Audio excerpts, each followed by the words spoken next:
नमस्कार प्रिय दर्शकों, जो मैं आज का विषय लेके आया हूं उसको जरा आप समझने का प्रयत्न कीजिएगा। और मैं तो आपको समझाऊंगा ही, बिल्कुल सरल भाषा के अंदर ज्योतिष शास्त्र क्या कहता है और उसका प्रमाण आपको कहाँ मिलता है ये भी मैं आपको बता दूंगा। प्रिय दर्शकों, ऐसी बात नहीं है। प्रिय दर्शकों, जो सूत्र है वो ये कहता है कि अगर आपकी जन्म कुंडली के अंदर आपका बुध ग्रह अगर बलवान हो जाएगा तो कहीं ना कहीं मंगल कमजोर हो जाएगा। मंगल आपको कष्टदायी बन जाएगा आपके जीवन में, और मंगल की दशा, अंतर दशा या दशा जब भी आएगी वो कष्ट प्रदायी आपके लिए जीवन में रहने वाली है।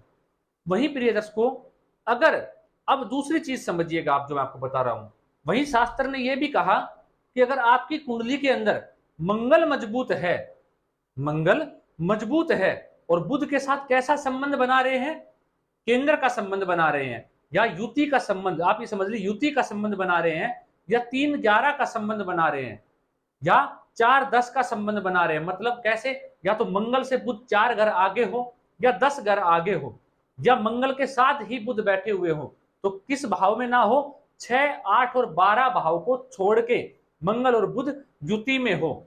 छठे भाव में नहीं होना चाहिए, अष्टम में नहीं होना चाहिए, 12वें भाव में नहीं होने चाहिए, युति में हो। या 3-11 के हो, जहां बुध बैठे हैं उससे मंगल 3 घर आगे हो, या जहां बुध बैठे उससे मंगल 3 घर आगे हो। ये संबंध अगर कुंडली में बना रहे हैं तो जो मंगल ग्रह हैं वो बुध को बल दे देंगे और बुध अपना श्रेष्ठ प्रभाव देंगे, खराब फल नहीं देंगे। ये भी मैं आपको समझा दूंगा। लेकिन उससे पूर्व प्रिय दर्शकों, आपने मेरे ही मुख से मेरे ही कार्यक्रम में जाना है कि जो अगर मंगल और बुध की युति हो जाए जन्म कुंडली के अंदर तो ये कतई अच्छा नहीं है, ये कष्ट देता है। लेकिन प्रिय दर्शकों, कब किसी पाप ग्रह से दृष्ट हो या कोई पाप ग्रह साथ बैठा हो या मंगल 6, 8, 12 भाव में बैठ जाए तो ये गुप्त रोग दे देता है जातक को, वैवाहिक जीवन को तबाह कर देता है, चोट चपेट दुर्घटना के योग बना देता है, कहीं ना कहीं दिक्कत दे देता है। गुप्त पार्ट से संबंधित भी जातक को कभी ना कभी परेशानी का सामना करना पड़ता है। और मंगल और बुध की 6, 8, 12 में युति होती है तो त्वचा से संबंधित, स्किन से संबंधित भी जातक को रोग देखने को मिलते हैं। ये मैंने बताए हुए हैं। लेकिन प्रिय दर्शकों, यहाँ पे सूत्र बिल्कुल अलग है। मैंने आपको क्या बताया, या तो 3-11 का संबंध हो या 4-10 का केंद्र का संबंध हो या युति में हो तो 6, 8, 12 भाव को छोड़ के हो, किसी पाप ग्रह से दृष्ट ना हो, तो ये मंगल बुध को बलि कर देंगे और जातक को श्रेष्ठ ऊंचाइयों पर पहुंचा देंगे। अगर यही युति जो मैंने आपको बताई, बुध और मंगल की युति 10वें भाव में किसी जातक की कुंडली के अंदर या जातिका की कुंडली में, तो ऐसा जातक सरकार के द्वारा बड़ा श्रेष्ठ पुरस्कार अर्जित करता है अपने जीवन काल के अंदर।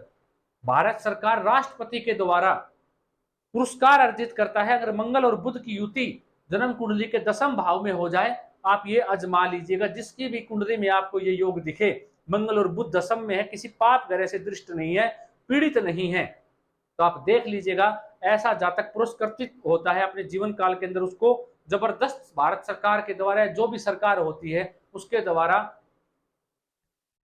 पुरस्कार मिलता है। प्रिय दर्शकों, ये बड़ा ही उत्तम योग है। अगर भाग्य के अंदर ये योग बना हुआ है, भाग्य स्थान के अंदर ये योग बना हुआ है, तो भी बड़ा श्रेष्ठ होता है। ऐसा जातक धर्म को मानने वाला, दोस्तों की मदद करने वाला, समय के ऊपर थोड़ा घूमने फिरने वाला, धर्म को अपने तरीके से चलाने वाला, ना कि धर्म को जो गलत करते हैं उन लोगों को सुधार लेके आने वाला, उन लोगों के अंदर धार्मिक विचारधारा, अपनी वाणी के अंदर धारा, धर्म के प्रति ऐसी बहाना, भगवान के प्रति ऐसी आस्था लोगों के अंदर जागरूक कर देना कि उनकी लहर ही दौड़ पड़े लोगों के अंदर।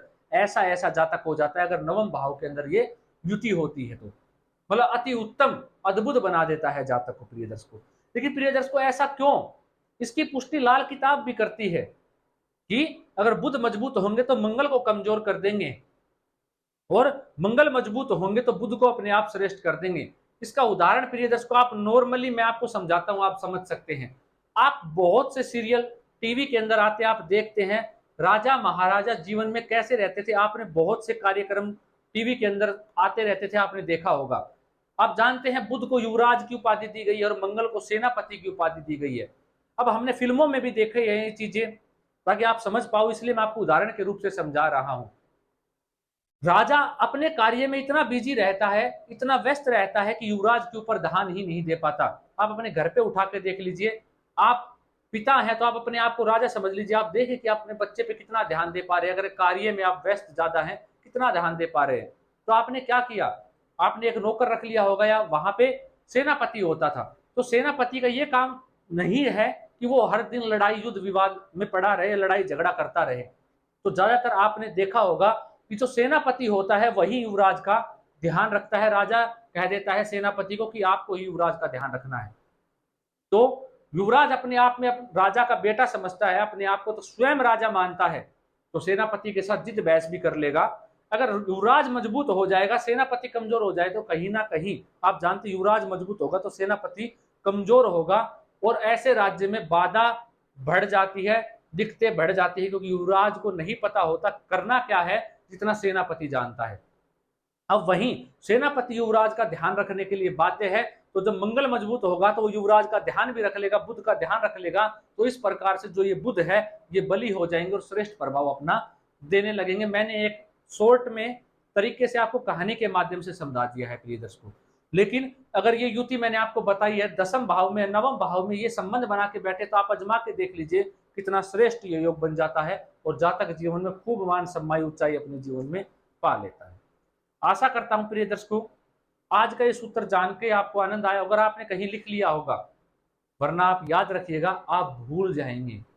इतने ज्योतिष के सूत्र हैं, हर कोई व्यक्ति हर सूत्र याद नहीं रख सकता, इसलिए उन्हें कहीं लिख कर रख लेना चाहिए ताकि वो उसके जीवन में काम आ पाए। आज के लिए इतना ही, इजाजत दीजिए, मुझे मिलता हूं कोई नया अद्भुत कार्यक्रम लेकर। नमस्कार।